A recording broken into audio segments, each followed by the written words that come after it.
Alright, this is part 2 of my retrospective. For those of you who have stuck with me this far, I congratulate you, because I'm about to get even more detailed, because in terms of PS3 and PS1, I played a lot of games this past year. I'm going to save the PS3 games for last, so let's shoot right into the PS1 games. I played the majority of them all the way through on my PS3. So let's get started with the one I started with Final Fantasy VI. I was already about 15 hours into it, maybe 8, I don't really remember, but I was about halfway through the game already. It's a classic Final Fantasy. I can see why it has a fan base, but for me, it had more flaws than pros. More cons than pros.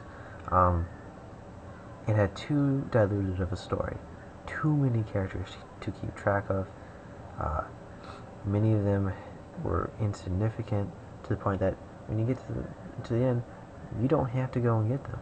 They're just thrown in. If they would have cut down the character list to 7 or 8, as opposed to 14 of them, if I recall correctly. It would have been better, story-wise, I think. Battle system-wise, I can see where they try to make each character unique, but the fact that the Esper system and the way that you learn magic abilities, and how everyone can basically learn all the magic, and can basically be all uber spellcasters, it's something that I don't like. And you can argue that in any of the Final Fantasies you can break the system and basically have all uber powerful characters. You can say that in 7 all the characters can have all the same skills. Yeah, it's true. The difference is you can customize them constantly. You can take off materia, put on materia, and make them into whatever. If you want to make them all the same, you can, or if you don't want to, you don't have to. And yeah, you could argue you can do that in 6, but I don't like it that once you learn an ability, it's permanent, and then everyone is basically carbon copies at the core, as opposed to the infinite kind of customization that the materia system had. So that's just one of my gripes. Although I did finish the game with like level 70 characters. I gotta say, it's not even one of my top 5 Final Fantasy favorites. But moving on to the other ones, I played through Final Fantasy IV. That too, I had gotten about halfway through, got stuck, stopped playing. Story-wise, I prefer that over Final Fantasy VI any day. It didn't have as many characters. I liked that you could have 5 people on your team. If I'm remembering correctly, you could have 5 people. And I found that to be very useful. You could think that maybe that's too many characters, but it's not that bad.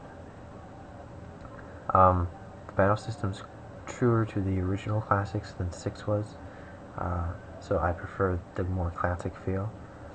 I felt more attached to the characters, because I think personally, with less characters, they had more of a story, and that's really what I played Final Fantasy for, is for the stories and the characters. And if it's got a good battle system, or it's got a good kind of innovation kind of thing, yeah, that's a plus. But really, I didn't have too many problems with Final Fantasy IV. It was just mainly getting through the game, which is, I found a lot of the Final Fantasies early on, it's just you gotta level grind, and that's annoying, but it's something that can be overlooked. Moving on, Final Fantasy V. Like I said, you have to level grind in these games, and it's annoying, but it's worth it. I had played 5 when I first bought it years ago, and I couldn't get past Siren, like the second boss, I think. And after deleting the save and restarting, I was finally able to get past it, and I'm surprised I couldn't do that earlier. But I was amazed at how well the story drew me in. I'm not a fan of the job system. I like the idea that characters have their own set abilities, but I can also respect being able to basically choose how to customize your characters and what they learn or what they know or what they could do. I was immersed in Final Fantasy V's story more than I was with 6, but not quite as much as I was in 4.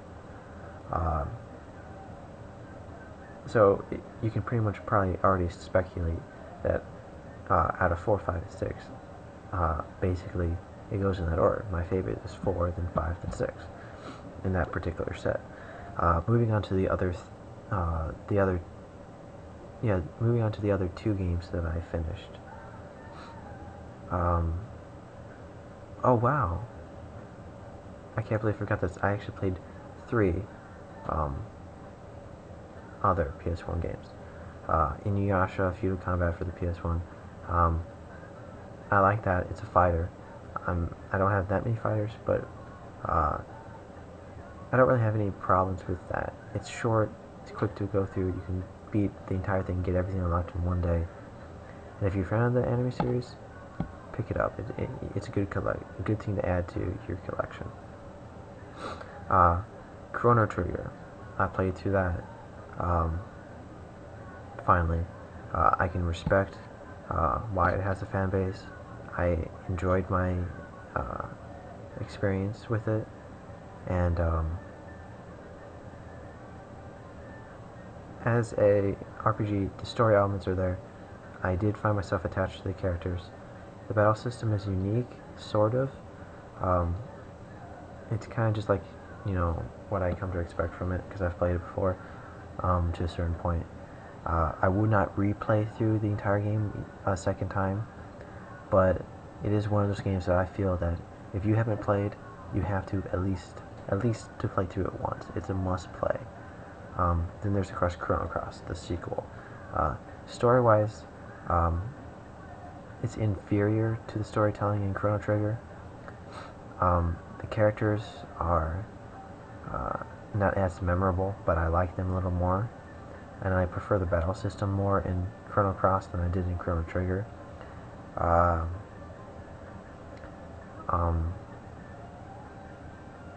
So I guess what I'm trying to say is, between Chrono Cross and Chrono Trigger, I think Chrono Trigger is more of the classic, but I think I preferred Chrono Cross for various reasons. So it's kind of a tie, Chrono Cross and Chrono Trigger. Neither one of them is truly better than the other. One does one thing better, and the other one does the other thing better. And they both have flaws. And, they kind of balance each other out. So, for the PS1, hands down, the best game I played last year was Final Fantasy 4. And then Final Fantasy 5, then Chrono Trigger and Chrono Cross, and then 6, and Inuyasha. It's kind of like a bonus thing. It doesn't really fit into the RPG category, so that's not something I'm really going to focus on. My camera's battery's dying.